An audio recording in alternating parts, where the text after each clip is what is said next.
Hello दोस्तों, स्वागत है आपका अपने यूट्यूब चैनल मार्केट व्यूज में। तो दोस्तों, आज हम डिस्कस करेंगे अभी एस&पी ग्लोबल का मॉर्निंग में एक अपग्रेड आया है इंडिया के ऊपर। उन्होंने भी अपने आउटलुक को बढ़ा दिया है इंडिया के ऊपर, तो उस रिपोर्ट के बारे में डिस्कस करेंगे इस वीडियो में। चलो करते हैं वीडियो को स्टार्ट। दोस्तों, जो परसों को जो एक आउटलुक आया था, जेपी मॉर्गन ने हमारी जो रेटिंग आउटलुक था इंडिया का वो बढ़ा दिया था। ठीक है दोस्तों, एस&पी से पहले मॉर्गन स्टैनली का आउटलुक आया था। अब देखो समझो, हमने अपनी पहली वीडियो में भी आपको बताया था ये सोई हुई रहती है एजेंसी। अब मॉर्गन स्टैनली ने दे दिया, तो अब ये सारी की सारी एजेंसी आएगी इंडिया का आउटलुक बढ़ाने। इतने कोई नहीं आ रहा था, अब एक एफआईज ब्रोकर ने दे दिया ना, आउटलुक बढ़ा दिया इंडिया का। अब तो ये सारे के सारे आएंगे और इसका बेनिफिट भी होगा इंडिया को।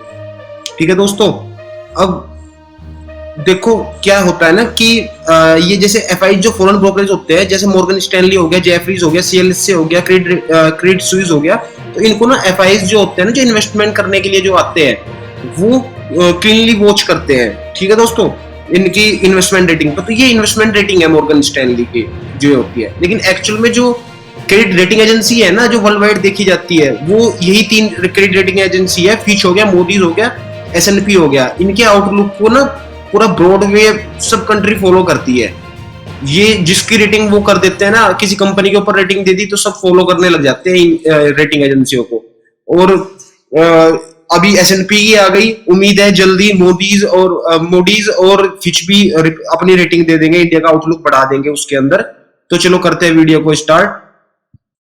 अब देखो दोस्तों, एस&पी ने जो दिया है ना कि इंडिया की ग्रोथ स्टोरी पे बुलिश है, ये सबको पता था। ये सारे एफआईज वगैरह जितने आ रखे हैं, ये जो तेजी हो रही थी वो ऐसी कोई हो रही थी। हमको तो दिख रहा है ना, जो इंडिया में रहते हैं, कि इंडिया की स्टोरी क्या है, कहाँ पे इनका फॉरेन रिजर्व, हमारा हम स्टेबल कितने हैं, हमारा फॉरेन रिजर्व भी ठीक है, हमारी ग्रोथ सही चल रही है। हम सब आरबीआई भी बता रहा था से भी, और हमारी इधर के रिफॉर्म्स वगैरह तो हम सबको तो पता ही है जो इंडिया के है।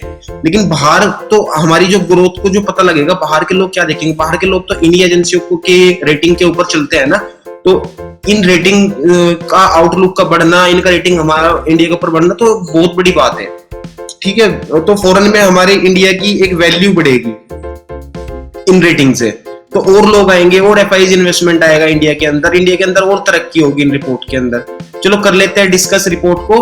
अगर किसी को रिपोर्ट देखनी है, कंप्लीट रिपोर्ट देखनी है, तो डिस्क्रिप्शन में लिंक है, आप क्लिक करके वहां से पीडीएफ मिल जाएगी आपको। आप कंप्लीट रिपोर्ट पढ़ सकते हो एस&पी ग्लोबल की, जो इंडिया के ऊपर आई है।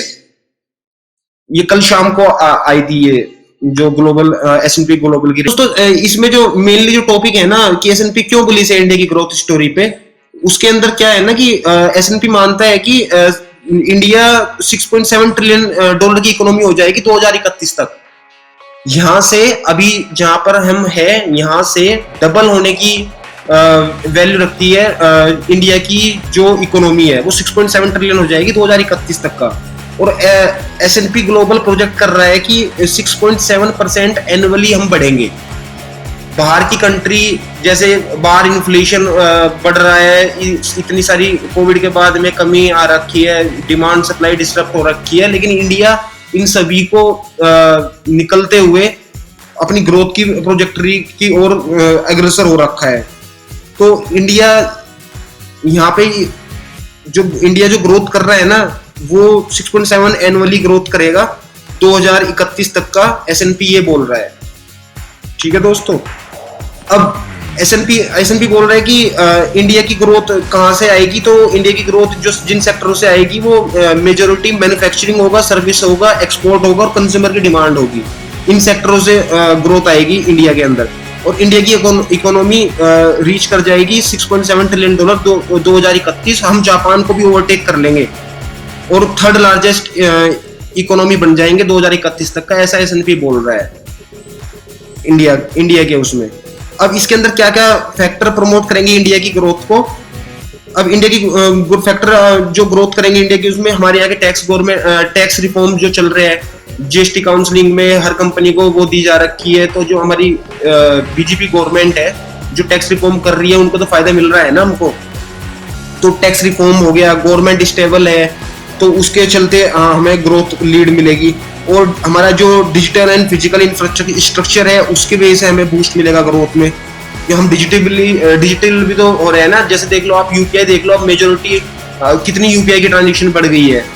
तो एक इसके अंदर ये भी एक रिफॉर्म है ना हमारे यहाँ पे टेक्नोलॉजी अडॉप्शन का इंडिया। तो इसकी वजह से और हमारी जो लीकेज होती थी पहले सब्सिडी के अंदर, सब्सिडी ट्रांसफर के अंदर, अब वो कम हो गई है पहले से। तो उसका भी हमें फायदा मिलेगा हमारी इकोनॉमी को बूस्ट होने में। और जो कंजप्शन है वो भी इंडिया की ग्रोथ को बहुत अच्छे वे में इंक्रीज करेगा, लीड करेगा। ये सेक्टर भी कंज्यूमर कंजप्शन डिमांड जो है, कंजप्शन ग्रोथ है, तो इंडिया का जो कंज्यूमर मार्केट है वो डबल हो जाएगा 2031 तक का। तो इंडिया का कंज्यूमर मार्केट 5.2 ट्रिलियन डॉलर पहुंच जाएगा इन 2031, ऐसा एसएनपी का मानना है। अभी जो चल रहा है वो 2.3 ट्रिलियन डॉलर की मार्केट है, ये बढ़कर 5.2 ट्रिलियन डॉलर हो जाएगा। सबको ही पता है कि इंडिया क्या है, कंजप्शन स्टोरी है, 140 करोड़ लोग हैं। तो यहाँ पे जो कुछ बनेगा तो यहाँ पे कंजप्शन पावर भी इतनी ज्यादा रहेगी ना, तो सबको ही ये चीज का पता ही है।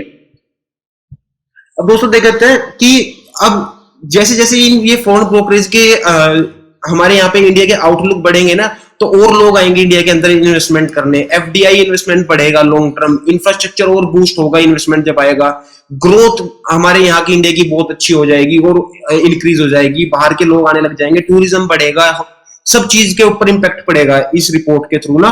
क्योंकि बाहर के जो एफआईज होते हैं वो इन रिपोर्ट को ना बहुत गौर से इनको देखते हैं। ठीक है दोस्तों, इस वीडियो में इतना ही।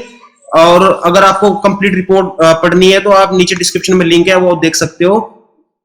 अगर आपको वीडियो अच्छी लगी तो शेयर करो, कमेंट करो और चैनल को सब्सक्राइब करो। थैंक यू दोस्तों, मिलते हैं अगली वीडियो में। Stay happy, stay invested.